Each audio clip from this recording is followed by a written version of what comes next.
Hai, kali ini kita akan ke tempat pembuatan batik yang ada di Sukabumi. Tempatnya ke Pondok Batik Sukabumi.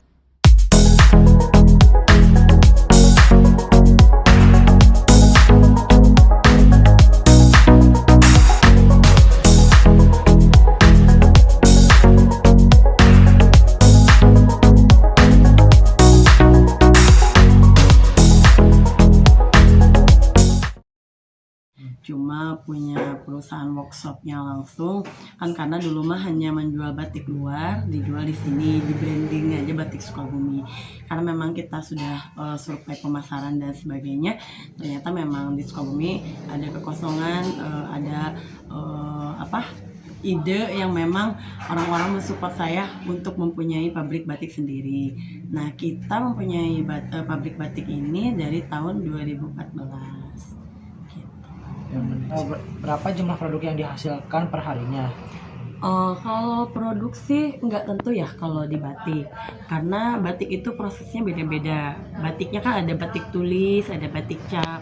Kalau tulis itu nggak hitungan sehari, satu lembarnya itu ada yang 1 bulan, bahkan ada yang sampai 5 bulan per lembar. Kalau yang tiap hari kita kerjakan itu adalah batik cap yang sekarang di belakang tadi, lihat nggak? Iya. Nah, itu batik cap biasanya satu hari itu bisa ngecap 30 pieces maksimal, minimalnya ya 15 sampai 20. Itu tergantung motifnya. Jadi si cap ini ya, kalau misalkan capannya berat terus motifnya rumit, itu lama bikinnya. Kalau hasil produknya biasanya dipasarkan kemana, Bu?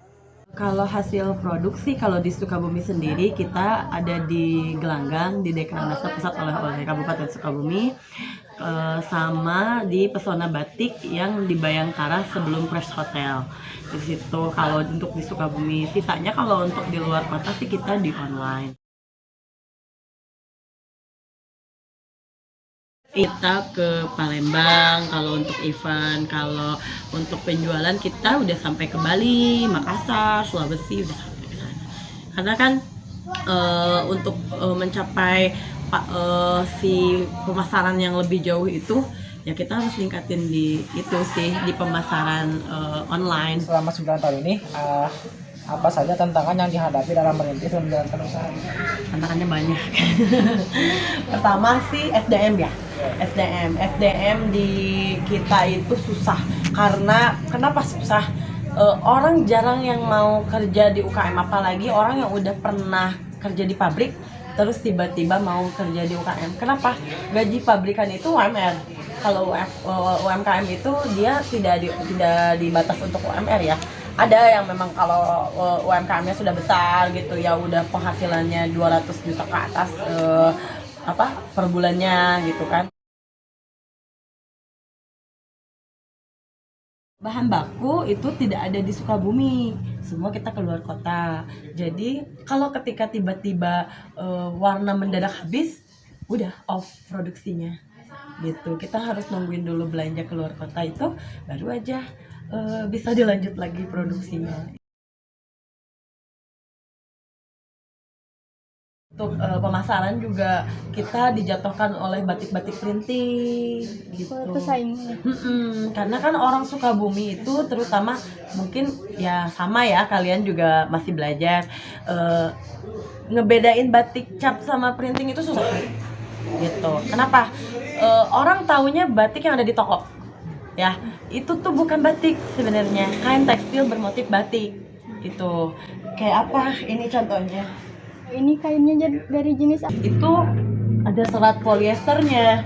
Serat polyester itu adalah serat plastik yang kalau kena panas langsung meleleh. Kalau ini kan, kalau katun tadi kan si A-nya ngecap panas, kalau ini cap itu bolak-balik sama. Tuh, warnanya sama, bolak-balik. Bedanya apa? Motifnya aja ada bintik-bintiknya. Ini belakangnya. Kalau ini gini. Nah, kalau printing kan ininya samar agak putih ya. Kalian pasti bosan nonton video wawancara terus. Yuk kita mengenal batik lebih jauh lagi. Dalam perkembangannya, corak batik di Sukabumi ini dilatar belakangi kehidupan masyarakat dan lingkungan alam sekitar. Oleh karena itu, setiap goresan motif batik ternyata memiliki makna tersendiri. Ada beberapa teknik dalam membuat batik, dan salah satunya yaitu dengan cara cutting cap. Yang dimaksud di sini mirip seperti stempel, hanya saja bahannya terbuat dari tembaga dan dimensinya lebih besar. Dalam proses pembuatannya, stempel tembaga akan dicelupkan ke dalam cairan malam atau lilin batik, lalu ditekan dengan keras ke atas kain batik hingga semua kain tertutupi. Keunggulan dari membatik menggunakan cutting cap ini adalah mempersingkat waktu dalam pengerjaan pola motif batik pada kain. Selain itu, dalam prosesnya dapat dikerjakan oleh kaum laki-laki.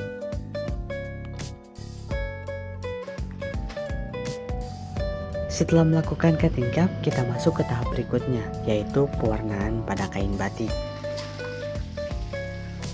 Pewarnaan pada kain batik merupakan salah satu faktor penting yang dapat menjunjung tinggi kualitas sebuah batik. Sebab selain dipengaruhi oleh tingkat kerumitan motifnya, keindahan sebuah kain batik juga sangat bergantung oleh komposisi warna dan penyusunannya.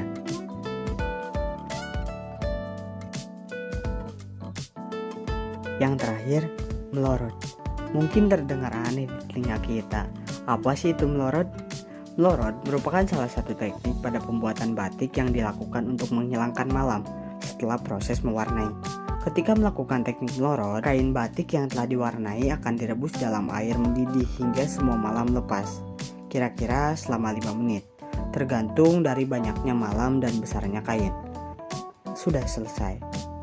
Bilas kain batik di air bersih hingga 1000 malam tidak tersisa lagi. Kemudian jemur kain batik di tempat yang teduh. Mungkin bertanya-tanya, kenapa harus dijemur di tempat yang teduh? Saya juga tidak tahu. Belum nanya. Sudah nanya namun lupa. Terima kasih. Sekian dari saya dan kelompok kami. Wassalamualaikum warahmatullahi wabarakatuh.